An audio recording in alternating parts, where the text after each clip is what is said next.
dans notre salle de dégustation. C'est beau. Où on accueille les gens qui veulent, qui veulent venir goûter. C'est ouvert au public. Oh boy! OK. Moi, ce que je dis, c'est que nous, on fait la meilleure... Je l'ai dit tantôt, je pense. Moi, je crois vraiment qu'on fait la meilleure bière au monde, mais la meilleure bière pour le monde.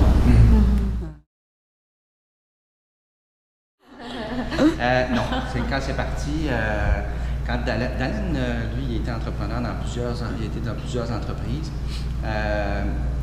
Puis quand il m'a parlé de ce projet-là, la première fois, il dit « Moi, j'ai le goût d'être dans une business responsable. C'est ça que j'ai le goût de faire. Ça aurait pu être des cupcakes, ça aurait pu être des muffins, ça aurait pu être d'autres choses. » Fait qu'il dit « Moi, j'ai le goût de ça, puis moi, ça venait me chercher aussi. Là. Fait que, puis d'autres sont... Fait que, OK. Puis donc, c'est plus parti comme ça. Okay. Puis après ça, on dit, moi j'aime la bière. Dalen brassait de la bière depuis 86. Le bio est plus cher. Le bio est plus cher, à peu près 30% plus cher. C'est un enjeu économique. Alors, il fallait dealer avec ça.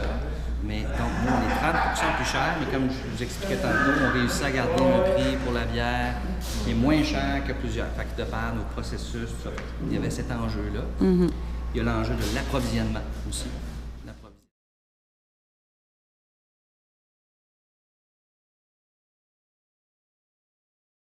Puis, j'avais toujours ça dans la tête de me dire, moi, j'aimerais ça avoir mon affaire, créer mon affaire. Puis, pour quelqu'un qui est en marketing comme moi, c'est une des plus belles choses que tu peux pas faire parce que tu gères les marques de quelqu'un d'autre. Mais de créer ma marque, ça c'était vraiment, c'est ça qui m'animait beaucoup, de créer mon affaire. Je vais contrôler ce que je veux dire, ça correspond à qui je suis. Fait que, moi, la belle opportunité, c'est ça que je voyais, c'est de créer ma marque, un produit à mon image, à mes valeurs. Ça m'animait beaucoup.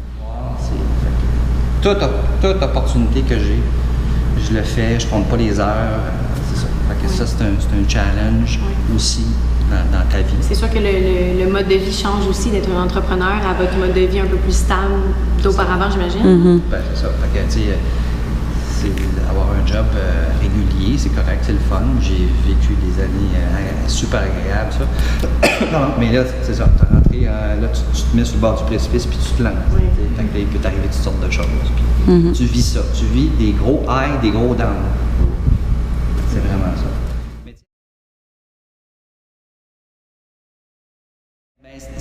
Ça fait vraiment cucu, mais quand je dis de ne faut pas lâcher, là, c'est pas de le voir comme un échec, mais comme un apprentissage. Il y a toujours un learning, c'est ça, c'est un learning. Que moi, j'ai eu des coups de pied dans le derrière dans ma vie, là, puis je le répète à mes enfants aujourd'hui, quand vous avez un coup de pied dans le derrière, ça fait mal, tu peux chialer quelques minutes, là, puis c'est bien correct. Mais prends le temps pour dire, le coup de pied que je viens d'avoir dans le derrière, qu'est-ce que j'en ai appris? Qu'est-ce que ça m'a appris, tu sais? Fait que ça, je l'ai appliqué autant dans ma job que je l'ai appris en entrepreneuriat, tu sais. Fait que... C'est ça qui est... Le désir. La volonté. La volonté que ça marche, puis être convaincu qu'on avait quelque chose de sharp. Fait que ça, à un moment donné, j'ai dit non, je lâche, puis go, j'y vais. Moi, je pense que ça s'apprend. Ouais. Je pense que ça s'apprend. Ben, je pense que moi, ça a été mon cas. Puis on en voit, il y a vraiment une culture entrepreneuriale qui s'installe. Puis tu en vois vraiment, les gens ils veulent avoir l'information là-dessus, ils vont dans des conférences.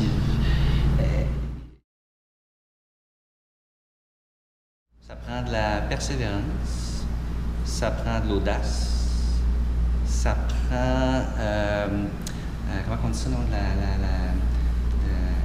quand tu as capacité de te relever, là, La résilience? La résilience. Ça prend de la résilience. Ça prend